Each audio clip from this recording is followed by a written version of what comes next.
day, 44 people die from a drug that is more than likely in your home right now. Prescription pills. This report comes to us from the Centers for Disease Control in 2015. And according to the National Council of Alcohol and Drug Dependence in 2015, prescription pills have become the third most abused drug after alcohol and marijuana, with an estimated 20% of Americans having abused them.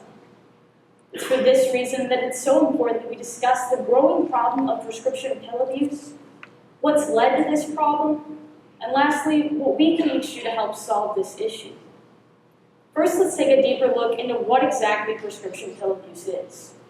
Abuse, as defined by the National Institute of Drug Abuse in 2015, is taking medication without a prescription, using medication in ways other than as prescribed by your doctor, or using medication for the feeling of being intoxicated.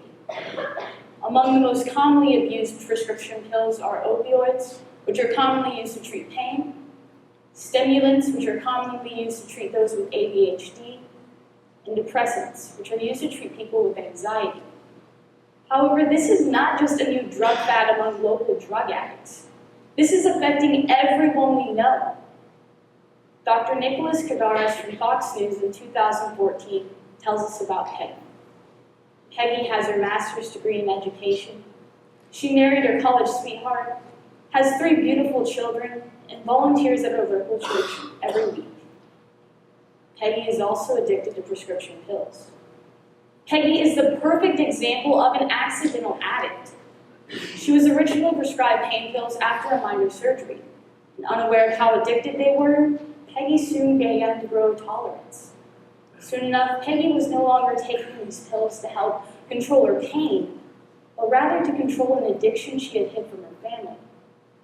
Now, Peggy was lucky enough to receive treatment and overcome her addiction. However, not everyone is so lucky.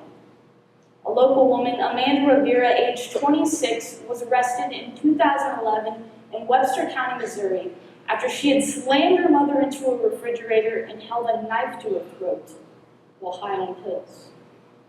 Now, Rivera claims that she doesn't even remember the night. Her mother stated that she was originally prescribed prescription pills for a severe anxiety disorder.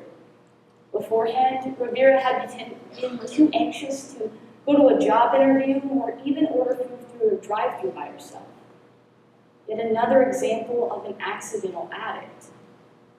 Now that we have a better understanding of what the abuse is, let's take a look at what's caused this problem. And one of the major reasons is common misconceptions. One of them being that these pills are safe to take and that they're safer than other drugs. However, this is completely incorrect.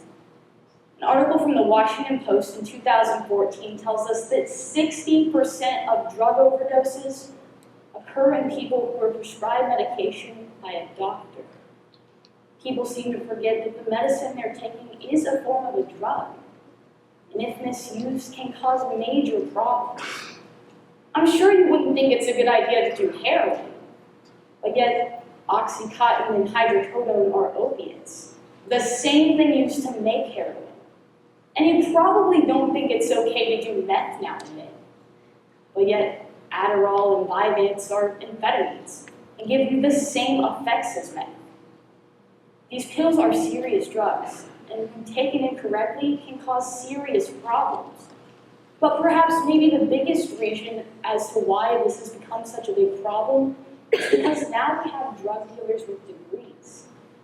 New York Times writer Monique Madden in 2014 tells us about Dr. Stan Lee. Dr. Lee was convicted on 2 counts of manslaughter after 2 of his patients had overdosed and died from the pills he gave them. Dr. Lee was accused of ignoring obvious signs of addiction, posting a price list on the wall, and primarily accepting cash as a form of payment. Along with the 2 who lost their lives, Dr. Lee had 7 more patients nearly die. Unfortunately, this is not an isolated incident. Local woman Amanda Rivera from Marshall, Missouri stated that she would often go from doctor's office to doctor's office, faking illnesses. She even went as far as to having every single one of her top teeth pulled 1 by one for pain medication. The Center for Disease Control in 2015 tells us that since the year 1999, both prescriptions by doctors and overdoses have more than quadrupled. Now that we understand the problem and what's caused it, let's take a look at what we can do to help solve this. On June 11th, 2012, my 26-year-old sister passed away from a prescription pill overdose. She left behind 3 daughters, a 6-year-old, a 5-year-old, and a 3-year-old. Now, my sister was originally prescribed prescription pills because she had severe anxiety, and a doctor prescribed medication to help. But when the medicine didn't work and the doctors continued to increase the dosage, my sister became addicted. I watched the last 5 years of my sister's life go down the drain. She was incredibly smart, caring, funny, but not when she was high on pills. Her daughters could tell you about the time that their mom got so high that she told her 5- and 4-year-old daughters that if they wanted to eat, they would have to take the pizza out of the 400-degree oven themselves. Nobody should have to go through this. Prescription pill addiction has become a major problem, and we have to fix it. The first step to the solution is awareness. I want you to go home, talk to your friends, your significant other, your family, your sister. Tell them what I've told you. Have a discussion. See how much they really know. The second step is inventory. Could you tell me how many prescriptions are in your medicine cabinet right now? How many pills are in each bottle? How many could become a potential threat? Could you tell me right now? I think it's time we find out. David Exum from Dispatch News in 2014 tells us that 70% of people who abuse prescription pills receive them from friends or family. If you're not keeping track, you could become the one providing these pills without even knowing it. We could even call you an accidental dealer.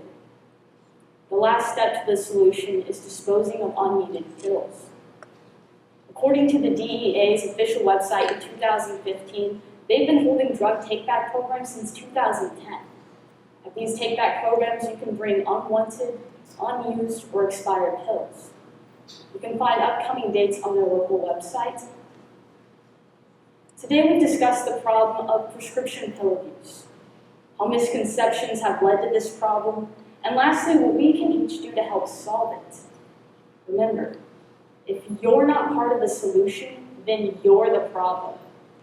Go home, talk to people, count your pills, get rid of the ones you don't need. 8 years ago, my sister received pills to help her. We quickly learned the dangers of those pills, and without a doubt, the biggest problem that came with them. My sister was now a statistic. She wasn't a bad person. She was my sister, Amanda Rivera. Accidental addict or not, she really is gone. She didn't have to be.